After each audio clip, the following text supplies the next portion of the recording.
दोस्तों, महात्मा गांधी एक ऐसे व्यक्तित्व थे जिनके कार्यों और विचारों का प्रभाव केवल भारत पर ही नहीं था, बल्कि विश्व के लोग भी उनसे प्रभावित थे। यदि मैं आपसे कहूं कि गांधी जी के विचारों की प्रासंगिकता आज भी उतनी ही है जितनी उस दौर में हुआ करती थी, तो आपको ये सुनकर आश्चर्यचकित नहीं होना चाहिए। तभी तो हमारे देश के प्रधानमंत्री नरेंद्र मोदी जी ने 150वीं जयंती पर संयुक्त राष्ट्र को संबोधित करते हुए कहा था, गांधी जी भारतीय थे लेकिन सिर्फ भारत के नहीं थे। तभी तो यूनाइटेड नेशन ने महात्मा गांधी जी की 150वीं जयंती के अवसर पर कॉमेमोरेटिव स्टैम्प को भी जारी किया था। वैसे दोस्तों, गांधी जी के विचारों और उनके योगदान के बारे में जितना भी कहा जाए वो काफ़ी नहीं होगा। इसलिए आज के इस सेशन में मैं जिस विषय पर आपसे बात करने आया हूँ, वह है उनके कई संग्रहित विचारों का एक छोटा सा भाग, जो न केवल प्रतियोगी परीक्षाओं के लिए अत्यंत महत्वपूर्ण है, बल्कि एक जागरूक नागरिक के लिए भी बहुत उपयोगी है। और वह विषय है गांधी जी का राष्ट्रवाद। चलिए, इन सब चीज़ों पर नज़र डालने से पहले हम गांधी जी के सामान्य परिचय को देखें। जैसा कि मैंने बताया कि आज हम गांधी जी के राष्ट्रवाद के बारे में बात करेंगे, लेकिन उससे पहले मैं आपको गांधी जी के बारे में उनका एक छोटा सा परिचय दे देता हूँ। गांधी जी का जन्म 2 अक्टूबर सन 1869 में गुजरात के पोरबंदर शहर में हुआ था।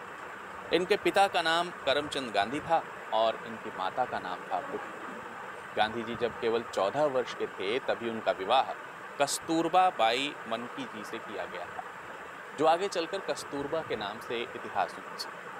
इन दोनों युगल दंपतियों से 4 पुत्रों ने जन्म लिया और वे थे हीरालाल, मणिलाल, रामदास और देवदास। दोस्तों, गांधी जी की प्रारंभिक शिक्षा पोरबंदर में ही हुई, जहां उन्होंने मिडिल क्लास तक की पढ़ाई की और उसके बाद राजकोट से हाई स्कूल किया। दोनों परीक्षाओं में शैक्षणिक स्तर पर वे एक साधारण छात्र रहे थे। मैट्रिक की परीक्षा उन्होंने भावनगर के श्यामल दास कॉलेज से उत्तीर्ण कर। जब तक वे यहाँ रहे, अप्रसन्न ही रहे, क्योंकि उनका परिवार उन्हें बैरिस्टर बनाना चाहता था। और फिर क्या था, उन्होंने अपने परिवार की इच्छा को पूरा करने के लिए सन 1888 में यूनिवर्सिटी कॉलेज लंदन में कानून की पढ़ाई करने और बैरिस्टर बनने के लिए इंग्लैंड को प्रस्थान। यहीं से उन्होंने बैरिस्टर की डिग्री ली और वकालत करने के बाद वो भारत वापस आ गए। दोस्तों, सबसे पहले गांधी जी ने प्रवासी वकील के रूप में दक्षिण अफ्रीका में भारतीय समुदाय के लोगों को नागरिक अधिकारों के लिए संघर्ष हेतु सत्याग्रह करना प्रारंभ किया, जिससे उन्हें अंतर्राष्ट्रीय ख्याति और पहचान मिली। अफ्रीका में सफल आंदोलनों के संचालन के बाद सन 1915 में गांधी जी भारतीय स्वतंत्रता के संघर्ष में वापसी करते हैं। भारत आने के बाद उन्होंने यहाँ के किसानों, श्रमिकों, नगरीय श्रमिकों पर अंग्रेजी हुकूमत द्वारा अधिक लगान वसूलना, शोषणकारी एवं दमनकारी नीति बनाना और उनके भेदभावपूर्ण व्यवहार के विरुद्ध आवाज उठाने के लिए लोगों को एकजुट किया।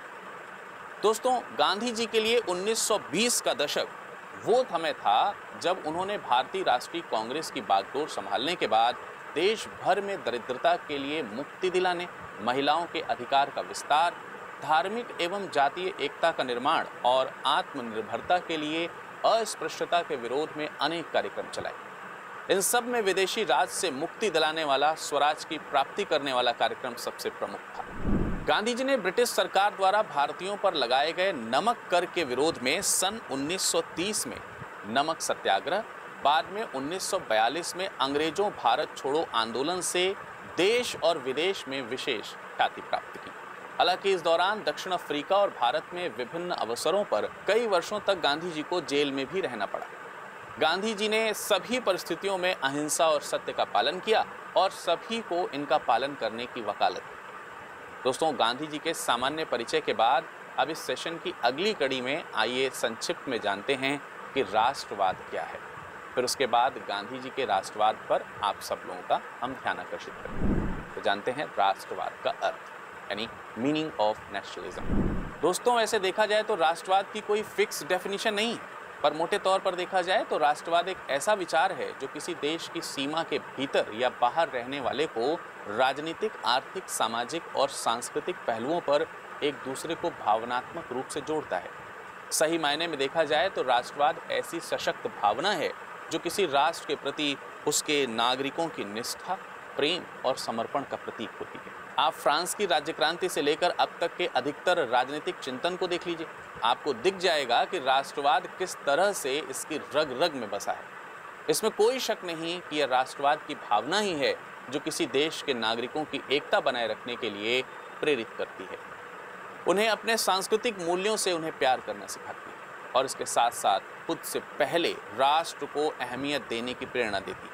राष्ट्रवाद क्या है, इसको अगर हम सरल भाषा में यूं समझ सकते हैं कि किसी भी भौगोलिक सीमा के अंतर्गत या उसके बाहर भी वहाँ के लोगों में एक दूसरे के लिए एकजुटता और आपसी समन्वय की भावना जो समय के साथ साथ धीरे धीरे बढ़ती चली जाए को हम राष्ट्रवाद कहते हैं। दोस्तों, जब भी हम प्राचीन भारत और मध्यकालीन भारत के इतिहास पर दृष्टि डालते हैं तो हमें वहाँ क्षेत्रीय भावना देखने को मिल जाती है, अर्थात उस काल में ज़्यादातर राजा अपने ही क्षेत्र तक का हित देखा करते थे और भारतीय राजाओं में एकजुटता की पूरी कमी देखने को मिलती है। लेकिन आधुनिक समय में बदलाव के साथ राष्ट्रवाद को व्यापक रूप से देखा जाने लगा है। अब जब हमने राष्ट्रवाद को सामान्य तौर पर समझ लिया है तो अब आइए समझते हैं कि गांधी जी का राष्ट्रवाद क्या है और उनकी कौन कौन सी विशेषताएं रहीं। गांधी जी के राष्ट्रवाद के महत्वपूर्ण तत्वों पर आइए डालते हैं नजर। दोस्तों, दक्षिण अफ्रीका में प्रवास के दौरान सत्याग्रह के साथ गांधी जी ने राष्ट्रवाद का बिगुल फूंका था। भारत में चंपारण सत्याग्रह से लेकर खेड़ा सत्याग्रह, वाइकोम सत्याग्रह, सविनय अवज्ञा आंदोलन और भारत छोड़ो आंदोलन तक गांधी जी के राष्ट्रवाद का हिस्सा रहे। उपवास, धरना, असहयोग, हड़ताल, बहिष्कार एवं अनशन आदि गांधी जी के राष्ट्रवाद के प्रमुख तत्व रहे। राष्ट्रीय शिक्षा, स्वराज, सांप्रदायिक एकता एवं स्वतंत्रता उनके राष्ट्रवाद के महत्वपूर्ण तत्व रहे। वसुधैव कुटुंबकम भी उनके राष्ट्रवाद का ही एक प्रमुख हिस्सा था। दोस्तों, गांधी जी आर्थिक पुनर्निर्माण की सोच भी रखते थे। उनका आर्थिक पुनर्निर्माण था सभी का उदय यानी कि सर्वोदय, जो कि यहाँ आप देख भी सकते हैं। गांधी जी का सर्वोदयवाद का सिद्धांत सभी लोगों के विकास में विश्वास रखने वाला था। मशीनीकरण, औद्योगिकीकरण एवं पश्चिमी सभ्यता से प्रभावित उनका राष्ट्रवाद देश का आर्थिक पुनर्निर्माण करना चाहता। स्वदेशी पर बल देते हुए उन्होंने राष्ट्र को आर्थिक रूप से समृद्ध बनाए रखने का सबसे सशक्त माध्यम बताया था, क्योंकि इससे देश का पैसा देश में ही रहकर देश की आर्थिक मजबूती प्रदान करने में मदद करता है। श्रम एवं उत्पादन को लेकर के भी उनका राष्ट्रवाद देखने को मिलता है। गांधी जी का राष्ट्रवाद श्रम शक्ति का पक्षधर था। गांधी जी का मानना था कि हर व्यक्ति को श्रम करके पूरी ईमानदारी से समाज में अपना योगदान देना चाहिए, तभी जाकर वह कुछ ग्रहण करने का अधिकार रखता है। उनके मुताबिक हर व्यक्ति के पास रोजगार प्राप्त करने का मूल अधिकार है। आधुनिक सभ्यता के दुष्परिणामों को गांधी जी का राष्ट्रवाद वर्ष 1909 में ही भांप गया था। तभी तो हिंद स्वराज नामक पुस्तिका में गांधी जी ने इंसानों की आवश्यकताओं को सीमित रखने की वकालत की थी। गांधी जी चाहते थे कि गांव उत्पादन और उपभोग की प्रमुख इकाई के रूप में उभरें और उनका ये भी मानना था कि किसी भी राष्ट्र का विकास तभी संभव है जब वहां के गांव आर्थिक रूप से सशक्त, समृद्ध और आत्मनिर्भर हों। राजनीतिक चिंतन भी उनके राष्ट्रवाद में हमें स्पष्ट दिखाई देती है, जिसके केंद्र में मानवों का कल्याण है। गांधी जी मानते थे कि राष्ट्रीयता और मानवता एक दूसरे के पूरक ही हैं। उनका यह भी विश्वास था कि त्याग के साथ बलिदान, अच्छे आचार विचार और दुनिया का कल्याण करने वाले आदर्शों पर राष्ट्रवाद निर्भर करता है। हिंसा के लिए भी गांधी जी के राष्ट्रवाद में तनिक भी जगह नहीं है। दोस्तों, आपको गांधी जी के स्वतंत्रता संघर्ष के दौरान फरवरी 1922 में चौरी चौरा नामक जगह की एक हिंसात्मक घटना जरूर याद होगी, जिसमें गांव की नाराज जनता ने ब्रिटिश हुकूमत वाले थाने को आग के हवाले कर दिया था। इससे दुखी होकर गांधी जी ने असहयोग आंदोलन वापस ले लिया था और कहा था कि किसी भी लक्ष्य की प्राप्ति के लिए साध्य और साधन दोनों पवित्र होने चाहिए। यह घटना इस बात का प्रमाण है कि गांधी जी हिंसा में रत्ती भर भी यकीन नहीं करते थे। यहाँ तक कि पश्चिम के राष्ट्रवाद से भी गांधी जी का राष्ट्रवाद पूरी तरह से अलग खड़ा दिखाई देता है। दोस्तों, गांधी जी के राष्ट्रवाद की खासियत सांस्कृतिक स्वराज भी रहा है।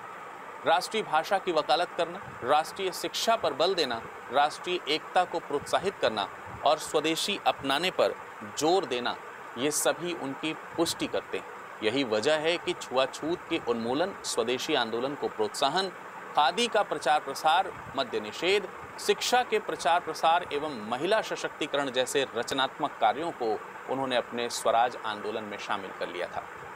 इसीलिए राजनीतिक के साथ साथ सामाजिक, आर्थिक और सांस्कृतिक स्वराज भी गांधी जी के राष्ट्रवाद के महत्वपूर्ण अंग रहे। गांधी जी मानते थे कि जनता की भागीदारी के बिना भी आंदोलन सफल नहीं बनाया जा सकता। इसलिए उन्होंने जनता को जागृत करके उनकी भागीदारी सुनिश्चित करना राष्ट्रवाद के लिए बेहद अहम माना। जो राष्ट्रीयता की भावना गांधी जी ने अपने अंदर भर रखी थी, वे वही भावना जनता के अंदर भी जगाना चाहते थे।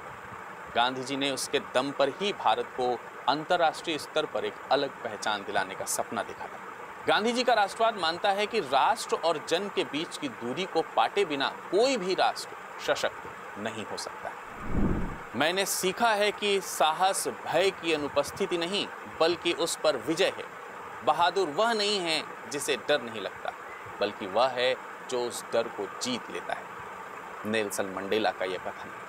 दोस्तों, नेल्सन मंडेला के ये विचार जिस महान व्यक्तित्व से प्रभावित थे, वे कोई और नहीं बल्कि हमारे देश के राष्ट्रपिता महात्मा गांधी जी ही थे, जिन्हें आगे चलकर अफ्रीका का गांधी भी कहा गया। हालांकि गांधी जी ने जो राष्ट्रवाद का रास्ता इस देश के लोगों को दिखाया, उस रास्ते पर चलने को आज कितने लोग राजी हैं, ये कहना तो मुश्किल है।